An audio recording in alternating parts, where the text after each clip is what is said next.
In politics, there's often this huge gap, right?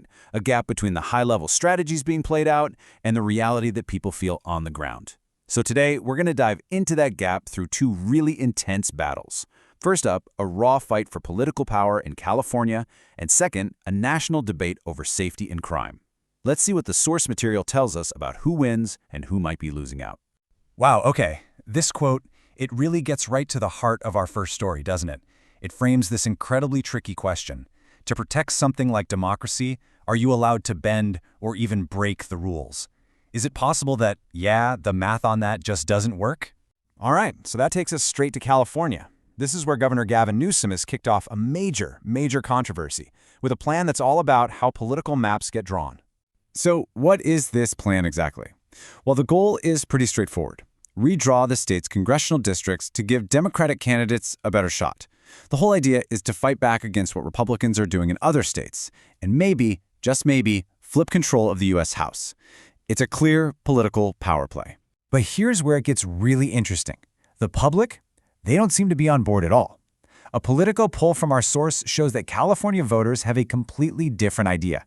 I mean, we're talking a nearly 2-to-1 margin here.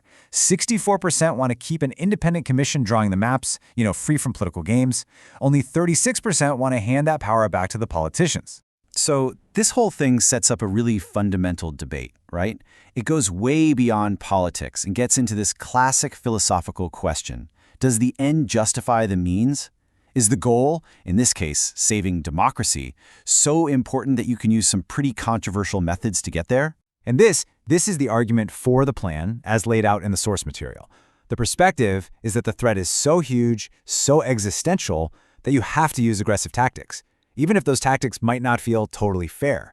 It's that old idea of having to fight fire with fire. And that's the core question, isn't it? It's the central conflict. One side is arguing, look, this is a necessary evil to protect the country's future.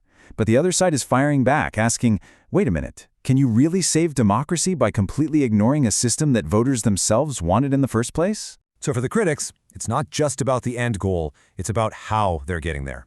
First off, they say it tramples all over what 64% of voters clearly want. On top of that, they're pointing to the insane speed and secrecy of it all. They're expecting new maps in just 5 days, apparently with no public hearings, no transparency. It looks less like a democratic process and more like a backroom deal. Okay, so hold that thought about political goals versus public will, because that exact same tension is playing out on a national scale in our second story. We're pivoting now to the issue of crime, where some new polling is revealing a massive shift in who the public trusts to keep them safe. Just look at these numbers from a CNN poll. It shows a complete reversal. Just last year, Donald Trump's net approval on handling crime was negative 13%, but this year, it has completely flipped into positive territory. That is a huge swing in just 12 months. And when you put that next to President Biden's numbers, the contrast is, well, it's pretty stark. While Trump's numbers went up, Biden's net approval on the very same issue is sitting at a staggering minus 26%. This poll suggests voters now trust Trump's approach to crime way more. Let that sink in for a second. That's a 27-point gap. This isn't just a small disagreement or a statistical tie. It's a massive gulf in voter trust on one of the most basic issues for any leader, public safety. So you have to ask why. What's behind this huge shift? Well, the source material suggests it all comes down to a growing disconnect between what politicians and official stats say about crime and what people are actually feeling and seeing in their own neighborhoods.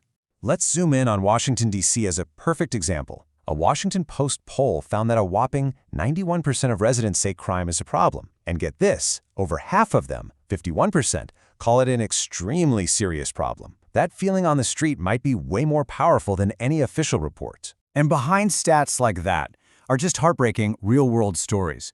This quote from a D.C. resident, Tempe Satcher, it just cuts through all the political noise. Her family has been devastated by violence. For her, this isn't about political parties. It's about stopping the pain, and she's just glad to get help from wherever it might come. And this is where you see the two competing realities just clash head-on. On one side, you have a D.C. council member saying, hey, we've driven down violent crime by 50%.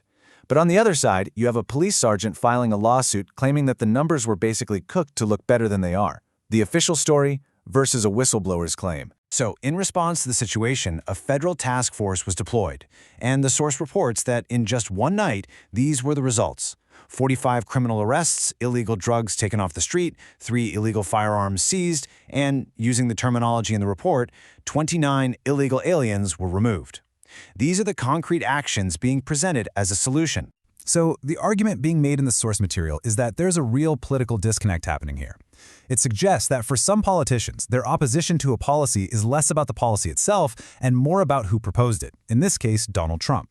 And that this focus might be out of touch with the real safety concerns of residents, especially in minority communities that are hit the hardest. And this really leaves us with a big picture question that ties both of these stories together.